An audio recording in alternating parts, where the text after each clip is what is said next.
It was a dark and stormy night, and three curious friends named Casper, Mickey, and Donald decided to visit an old, spooky theater that had long been abandoned. Rumors floated around town that the theater was haunted by ghostly actors performing eternal shows, and, quite frankly, their adventurous hearts couldn't resist. As they stepped inside the grand lobby, the creaky door groaned behind them as if closing them in. Undeterred by the spooky atmosphere, the trio forged ahead nervously when suddenly, a gust of wind swept by, shaking the old building to its core. "Oh boy," squeaked Mickey, his eyes wide in wonder, as they made their way backstage. "I've never seen anything like it."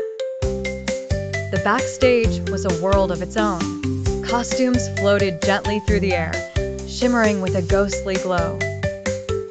However, these weren't just ordinary costumes. They seemed to have a life of their own.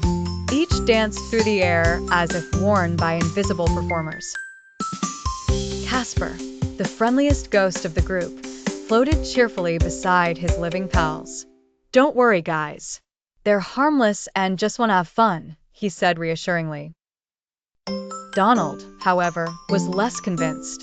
As he waddled nervously, the curtains behind him began to sway ominously.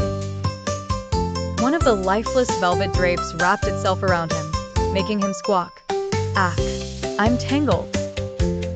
Casper giggled ghostly, waving his hands kindly. "Hang on, Donald. I'll untangle you," he said as he swooped down and freed the flustered duck. Meanwhile, Mickey continued to be amazed by the magical scene.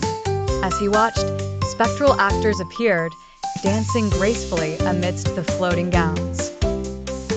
The actors seemed delighted by their earthly guests, twirling and bowing elegantly. Casper floated gracefully among them, encouraging their performance. "Bravo! Hey!" he cheered, his joyful voice echoing melodiously. Gradually, the dark room filled with laughter and playful cheers as Casper joined the ghostly troupe, sharing friendly words and merry dances. Mickey and Donald found themselves mesmerized by the ghostly luminescence. "Hey, Donald, they aren't bad at all," Mickey said with a grin. "Yup," Donald replied, straightening his jacket. "I guess they aren't so spooky after all." Soon, the trio and their ghostly companions danced and played, creating ripples of joy that filled the old theater. "I think this place could use some company more often," Mickey mused aloud. Casper nodded in agreement. "I could bet that would make their eternal show much brighter."